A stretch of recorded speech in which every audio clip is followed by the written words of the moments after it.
नमस्कार दोस्तों, आज का क्वेश्चन हमारे पास है क्वेश्चन नंबर 59। ठीक है, तो 58 क्वेश्चन हम ऑलरेडी कर चुके हैं। मैंने प्लेलिस्ट बना रखी है, आप जाओगे तो प्लेलिस्ट में तो आप क्वेश्चन को सोल्व कर पाओगे।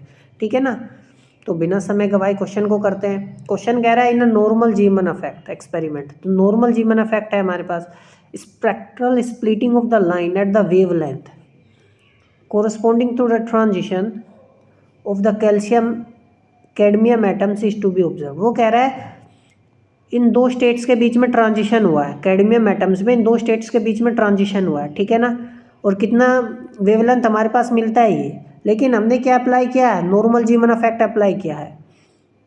नॉर्मल जीमन इफेक्ट में क्या होता है, splitting of the spectral line होगी। जो वेवलेंथ हमें लैम्डा मिली है ना, इसकी क्या हो जाएगी, स्प्लिटिंग हो जाएगी। The spectrometer has a resolution of 0.01 nanometre.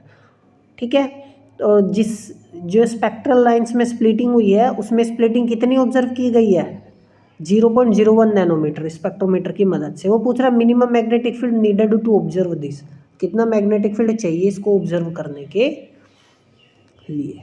ठीक है, तो हम क्या करते हैं नॉर्मल जीमन इफेक्ट में, मैग्नेटिक फील्ड तो अप्लाई करते हैं। तो देखो नॉर्मल जीमन इफेक्ट में अब यदि आप ध्यान से थ्योरी पढ़ी होगी तो हम जानते हैं क्या, हमारे पास ये होता है। ठीक है, समझ में आ गई बात। अच्छा, तो दो स्टेट्स हमारे पास यहाँ पे है, एक तो 1D2 है और एक क्या स्टेट है 1P1 है। तो जो एनर्जी का डिफरेंस आएगा तो एनर्जी तो निकलेगी हमारे पास यहाँ से h म्यू। ठीक है, तो हमारे पास मिलेगा ये डेल एम एल। ये तो कांस्टेंट हो गए दोनों चीज़, तो डिफरेंस 2 ml दोनों स्टेट्स के लिए अलग अलग होगा हमारे पास। ठीक है ना, तो एनर्जी कितना है, ये कितना आएगा एच डेल म्यू। तो ये हमारे पास कितना होगा, ये हमारे पास डेल एम एल कितना होगा, ये होगा +- 1 होता है। ठीक है ना, तभी तो ट्रांजिशन होगा, नहीं तो पॉसिबल ही नहीं है। और ये ज़ीरो भी होता है, ज़ीरो तो ये ओरिजिनल स्टेट के लिए होगा, जब मैग्नेटिक फील्ड हम अप्लाई नहीं करते हैं तब होगा। लेकिन हमने मैग्नेटिक फील्ड अप्लाई किया है तो हमारे पास ये कंडीशन आएगी। तो एक्चुअली में हमारे पास ये है। देखो मैं आपको फॉर्मूला बता रहा हूँ ये कैसे हम निकालते हैं। ये ना आपको जो मैं फॉर्मूला निकाल के दिखाऊंगा ना, ये आपको याद रखना है, और वो पता नहीं कितनी बार पूछा जा चुका है।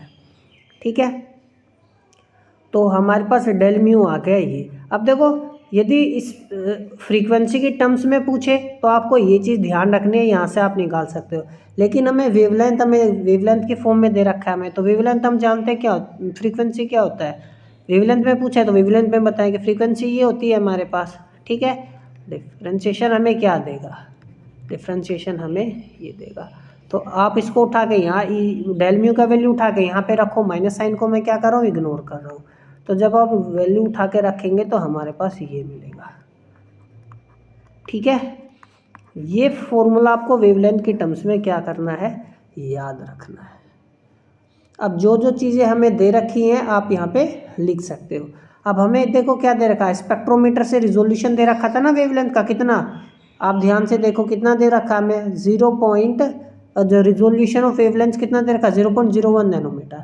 तो हमें ये 0.01 नैनोमीटर यानी 10⁻⁻⁹ ये वेवलेंथ हमें दे रखी थी 643.8 नैनोमीटर यानी 10⁻⁹। तो यहाँ पे हमने क्या कर दिया, स्क्वायर वेलोसिटी ये कितना होगा 3 × 10⁸। बोर कांस्टेंट ये आपको वैल्यू याद रखनी चाहिए, 9.27 × 10⁻⁻24। यदि वैल्यू याद नहीं है तो कोई बात नहीं। अब ये क्या मैग्नेटिक फील्ड, इसी का वैल्यू हमसे क्या पूछ रहा है, एच कितना है 6.626 × 10⁻34। ये होता है प्लैंक्स कांस्टेंट। ठीक है, तो आपको थोड़े देखो, आपको एक चीज़ लिए मैं बता दूं यहाँ पे, यदि आपको ये डायरेक्ट वैल्यू याद नहीं है ना तो कोई बात नहीं। तो बोर मैग्नेटन एक्चुअली में हमारे पास होता है EH का टपोन में 2m। ठीक है ना, या EH अपोन में हम लिख सकते हैं 4πm। तो आपको इसका H प्लैंक्स कांस्टेंट का वैल्यू पता होता है, मास ऑफ इलेक्ट्रॉन पता होता है, ये पता होता है। तो ये नहीं पता तो फिर हमें इसकी मदद, ये पूरा वैल्यू यहाँ पे उठाना रखना पड़ेगा और फिर हमें सोल्व करना पड़ेगा। ठीक है, बेटर रहेगा कि आप वैल्यू याद रख लो।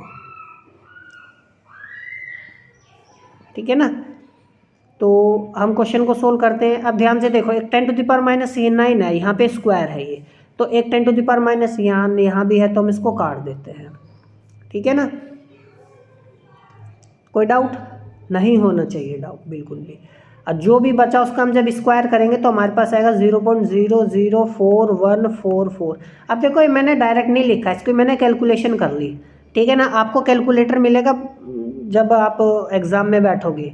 कैलकुलेटर मिलने के कहने का मतलब है मेरा कि आपको ये चीज़ स्क्रीन पर कैलकुलेटर मिलता है ना, जब आप ऑनलाइन एग्ज़ाम देते हो तो वहाँ पे आप इसको कर सकते हो। ठीक है, अब देखो यहाँ पे मेरे पास कितना है, -24 है, इन दोनों से कितना है -26, 10⁸8, 10⁻34, -26 ऊपर जाएगा +26, तो -24 और +26 कितना देगा, 2 देगा ये।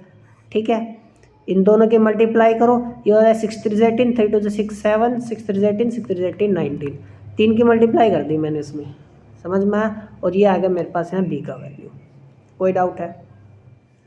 अब देखो इसका मल्टीप्लाई कर दो इधर, तो जब इसका मल्टीप्लाई करेंगे कितना आएगा, 0.19878, सीधी सी मल्टीप्लाई है ना, 1 ही तो है ये सिंपली।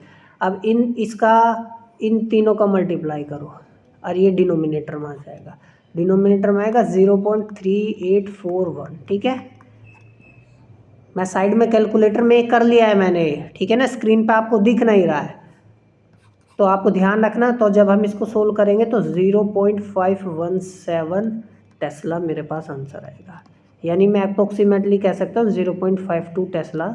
ठीक है, ध्यान से देखो, मैंने कैलकुलेशन वैसे करा ही दिया, मेरा मेन मकसद था आप लोगों को ये चीज़ बताना। ठीक है, तो आप ये सीधा डायरेक्ट याद भी रख सकते हो, लर्न कर लो इस फॉर्मूले को, है ना, और नहीं तो आप यहाँ तक भी जैसा भी आप करना चाहो कर सकते हो। ठीक है, तो 0.52 हमारा आंसर था, तो हमारा आंसर हो गया ये। तो मिलते हैं अगले क्वेश्चन में, पढ़ते रहिए तब तक।